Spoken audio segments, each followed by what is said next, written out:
My name is Lynn Winfrey. I'm a reporter with the Montrose Daily Press, and I'm here with Cassie Knust with the Delta County Independent. Welcome to 5 Minutes in the Newsroom, where today we will be discussing what's been happening up in Delta with the hospital. So, Cassie, there was an election earlier this week, right? Can you tell me about what happened with that? Yeah, absolutely. So Tuesday we had a fairly big election. It was the special district election for Delta County. We have new rec district board members, new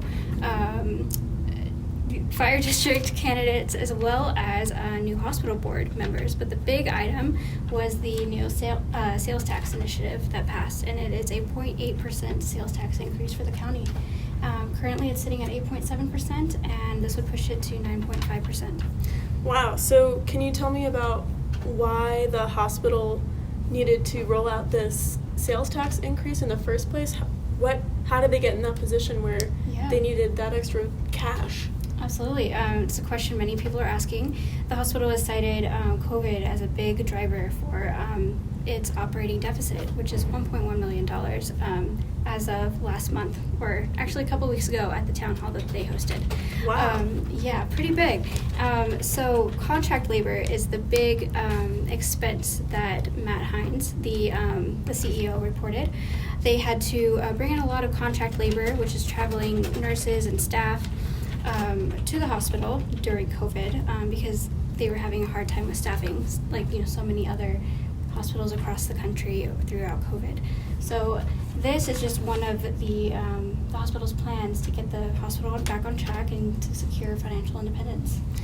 And so what exactly will the hospital use with this sales tax increase? I would imagine they might want to start weaning off of contract labor, which is, of course, more expensive. It's more expensive to bring in traveling nurses than to hire people full-time locally, right? Yeah, absolutely. So they're really wanting to put the money towards, retaining staff, training new staff, upgrading technology, infrastructure, things like that.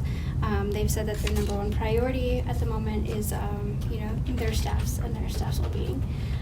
So that they're really honing in on that. And this would go into effect July 1st. Wow, so July 1st. So that's in a little over 2 months. Yeah. Or a little under 2 months. Wow. Yeah, and I think it's important to mention that it does have an 8-year sunset provision. So that means this will be up in 8 years and up for another vote if they decide that they need to continue this.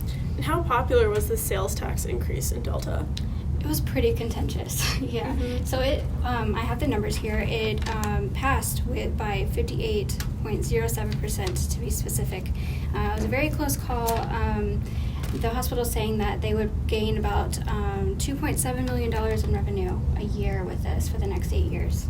So yeah, you mentioned 1.1 million earlier, so that'll help boost the hospital revenue and help them with something that not just hospitals but all kinds of businesses around the country have been struggling with lately, which is attracting and retaining staff. Right. Yeah. Exactly.